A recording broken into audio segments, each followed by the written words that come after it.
Merhaba arkadaşlar. Bugün sizlerle beraber tam kıvamında nefis bir tavuk fajita yapacağız. Acil olarak yemek yapmanız gerektiğinde çok pratik bir şekilde hazırlayabileceğiniz harika bir ana yemek oluyor. Hemen yemeğimizin yapılışına geçelim. Fajitamızı pişirmek için şöyle saç tavamızın içerisine yarım çay bardağı sıvı yağımızı ilave ediyoruz.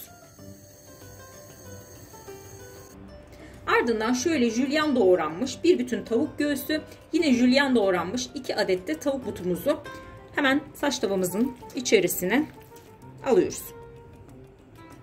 Arkadaşlar tarifimizde yaklaşık 750-800 gram kadar tavuk eti kullanacağız. Şöyle bir karıştıralım.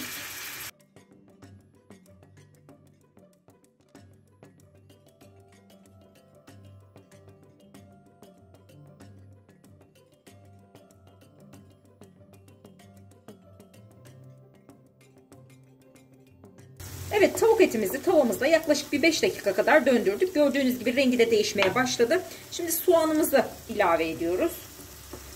Soğanlarımızı da piyazlık doğradık arkadaşlar. Şöyle bir karıştıralım.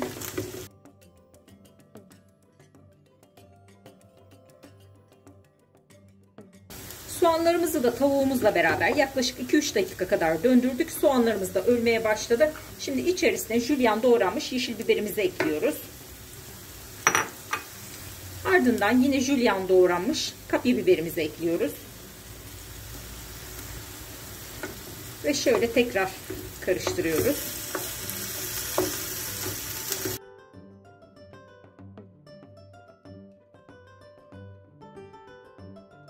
Şimdi tuzumuzu ve baharatlarımızı ekleyelim. Şöyle 2,5 çay kaşığı kadar tuz ekledim.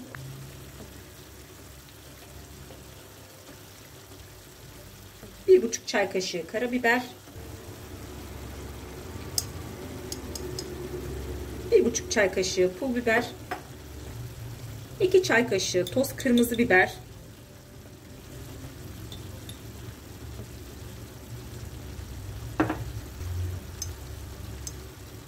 2 çay kaşığı kekik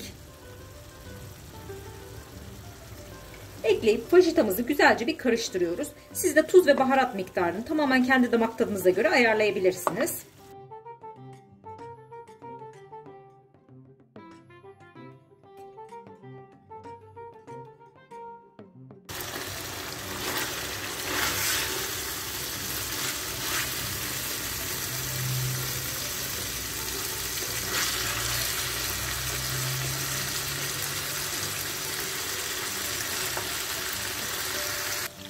Evet, fajitamız çok güzel bir şekilde pişti. Şimdi ocağımızın altını kapayalım ve servis edelim.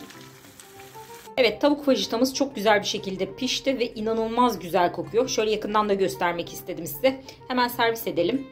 Şöyle güzel bir dürüm hazırlayalım. Arkadaşlar ben genellikle tavuk fajita yaptığımda dürüm olarak tüketiyorum. Siz isterseniz bu şekilde benim gibi dürüm yaparak tüketebilirsiniz. Ya da yanına bir makarna ve salata yaparak o şekilde de tüketebilirsiniz. Öyle de gayet lezzetli oluyor.